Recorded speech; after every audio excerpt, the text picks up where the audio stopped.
doctor Óscar Iván Palacio, todo un experto en el tema de las pensiones. Fue difícil concertar esta convocatoria y esta entrevista, pero ya está aquí el asunto de la posibilidad de una nueva reforma pensional. Nos preocupa y nos inquieta informativamente, lo digo, ¿será necesaria? Estas realidades actuales de coyuntura implican que es necesaria una nueva reforma pensional. Quienes estamos ahí en el camino, ¿será que nos vamos a pensionar alguna vez en la vida?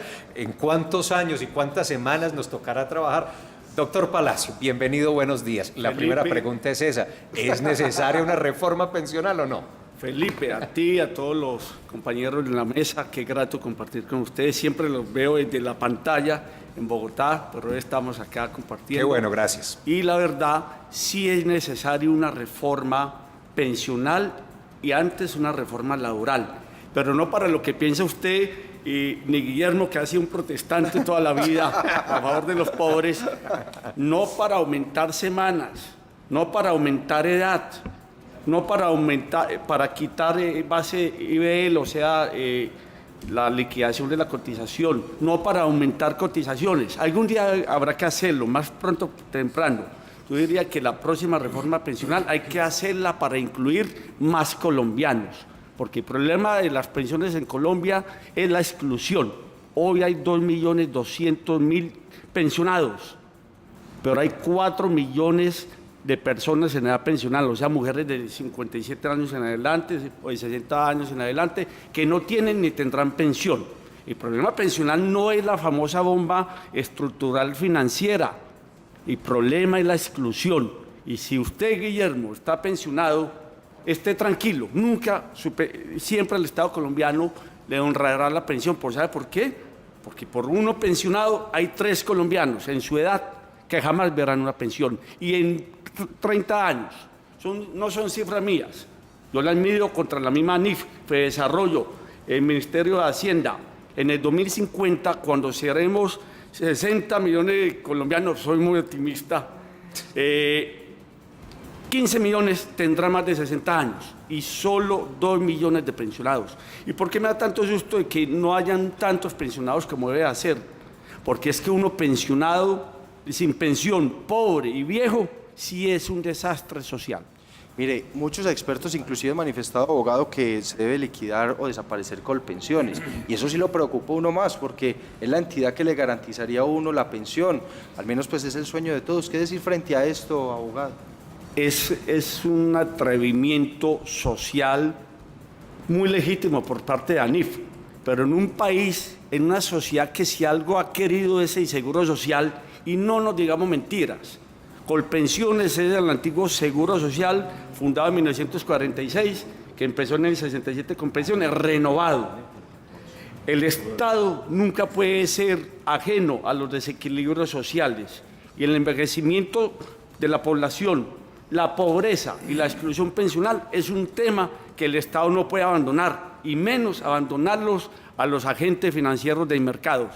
Es un despropósito de propuesta. Todos a defender a Colpensiones, todos a defender el sistema de prima media, todos a defender el trabajo decente, que en esencia es el desajuste macroeconómico a mediano y largo plazo, es que los colombianos, que hoy somos 24 millones de personas activas, usted, señor camarógrafo, hasta los informales, solo están cotizando juiciosamente 6%.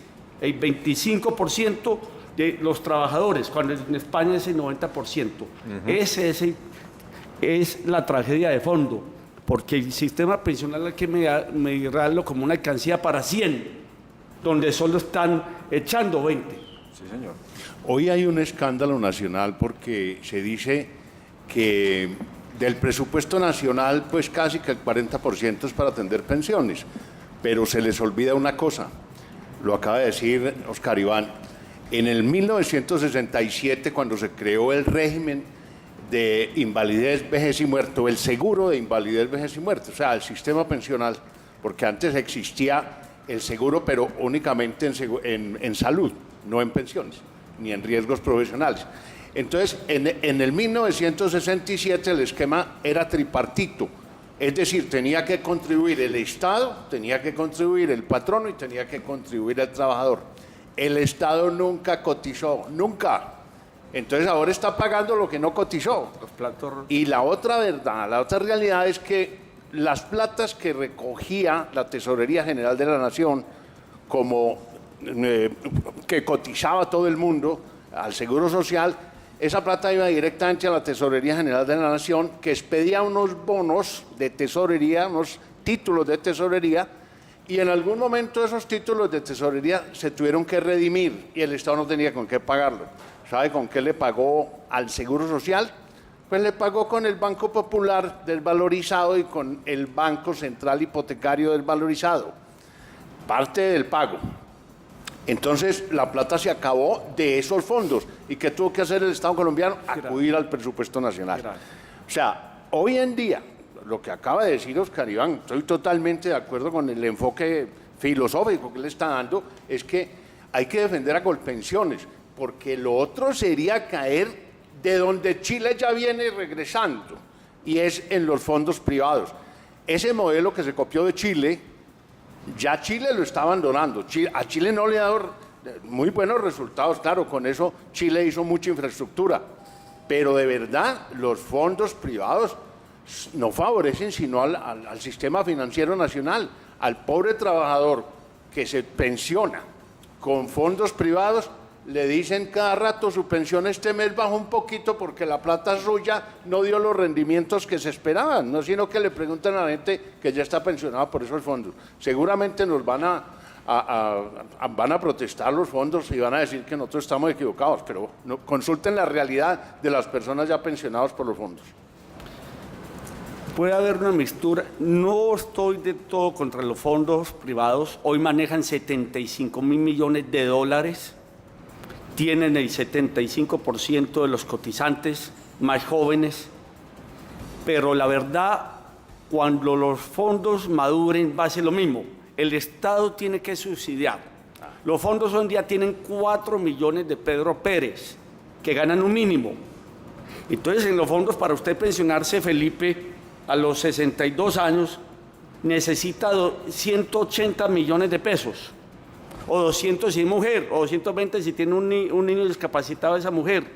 ¿Para que le cuando paguen cuánto? usted, ¿El mínimo? con un mínimo, no, cuando usted con un mínimo, que son 105.000 pesos y quiten las comisiones mensual, va a ajustar así el 100% y 200% de utilidad que le dan ellos, de los 75.000 millones de dólares, 40.000 son de rendimiento. Pues cuando Felipe, con un salario mínimo, en 26 años o en 25 años va a ajustar 200 millones. Entonces, cuando los Felipes, los Pedro Pérez, que son 2, 3 millones jóvenes hoy en día, lleguen a cumplir la edad, el Estado va a tener que subsidiar para que darle a los fondos los 200 millones y seguirle pagando a esos Pedro Pérez la pensión mínima. Es decir, el problema es grave porque en Colombia obligatoriamente las pensiones son subsidiadas. La de un magistrado en 700 millones de pesos.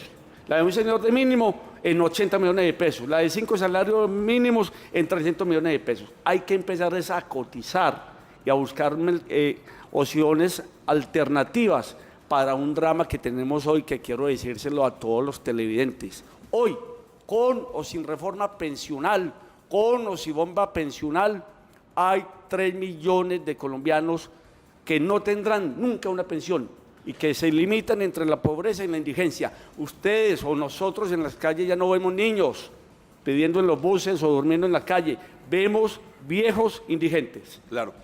Oiga, doctor Oscar Iván, y a eso le sumamos que una persona que recibe un salario mínimo le quitan el 14%. El 16%. El 16%, ¿cómo le parece? En la cotización. En la cotización. Entonces, ¿qué le queda de un salario mínimo a una persona que trabajó toda su vida? Es difícil porque en el esquema de los fondos privados, que son, bueno, hay que decir, para invalidez y para muerte, los fondos privados y Colpensiones es lo mismo. Y la peor desgracia, Sixto, es que no se está cotizando. Es algo muy dramático.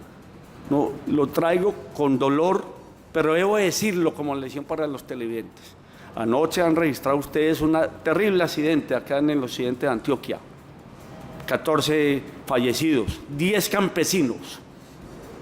tengo la percepción que de 10, 9 no van a dejar pensión de sobreviviente. Si estuvieran cotizando con el apoyo del Estado, hoy estarían 10 familias sufriendo por la desaparición de su ser querido, pues no en la orfandad ni en la pobreza. Hay que cotizar, Felipe, nos pensionemos o no nos pensionemos, pero hay que meternos en la cultura también de la cotización, en eso hay que ser inflexible.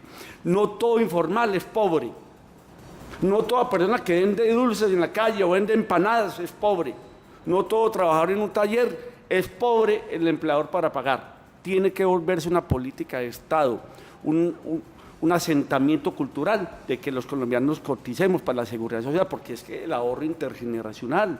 Insisto, el viernes en la oficina me llega una persona que tiene un pequeño taller industrial y se le mata el joven trabajador. Ahí le esperan una pensión de 200 millones. Hay que cotizar hasta por miedo. Esa es la verdad también. Abogado, y usted toca un tema fundamental y es el trabajador independiente. Muchos de ellos incluso empiezan a cotizar demasiado tarde. ¿Qué decirles a estas personas frente a ese tema de cotización, frente al independiente? Muchas personas trabajan y trabajan de forma independiente, pero no cotizan por la sencilla razón que o no tienen el conocimiento o no saben cómo hacerlo o sencillamente prefieren guardar esa platica para el diario vivir y no para pensar en su futuro. Que sea este programa de televisión una bandera para decir pobre o rico, informal o formal, hay que cotizar, pensando en la familia, pensando en uno. Todos cotizamos para la pensión de vejez, pero ¿quién garantiza que una persona llegue a viejo o se enferme y quede inválido? Cuando nosotros estamos cotizando para la pensión de vejez, lo estamos haciendo para 2 riesgos, para el de invalidez y para el de muerte. Y en Colombia ese es un seguro barato. Necesita 50 semanas en los últimos 3 años. Tenga 80 años o tenga 20 años. Por favor, hagamos una política de cultura en la cotización porque es un ahorro intergeneracional. Todos pensamos en recibir, pero no en dar. En su fondo hay un problema de falta de cultura de ahorro. Así seamos pobres, pero sin ahorro seremos más pobres. Doctor Oscar Iván, pues le agradecemos mucho su presencia. Obviamente se quedan muchos elementos sin desarrollar, ya tenemos unos compromisos en este consejo de redacción, pero sí queda un mensaje muy claro, hay que cotizar. Ese es el mensaje que nos están entregando para sortear el futuro. Y no pensando solamente en uno, como lo dice el abogado Oscar Iván, no solamente pensando en uno, en su futuro cuando llegue a la vejez, sino en su familia. Lo que dice él es verdad, uno no sabe, en caso de muerte, pues al menos dejar asegurada su Un familia. mensaje final, doctor Oscar. De solidaridad con todas las personas de la tercera edad. La sociedad tiene que pensar, las familias, en el problema de envejecimiento de Colombia. Hoy en día, el 12% de la población tiene más de 60 años. Eso trae condiciones de salud pública, económicas, culturales y familiares y tenemos que prepararnos. Y también, Felipe, vamos a defender a Colpensiones con razones y con emoción. Hay un trabajo ahí para indicadores económicos, ¿no? Sí, señor, y un buen enfoque. Doctor Oscar Iván Palacio, abogado, experto en este asunto de pensiones, queríamos conversar con él.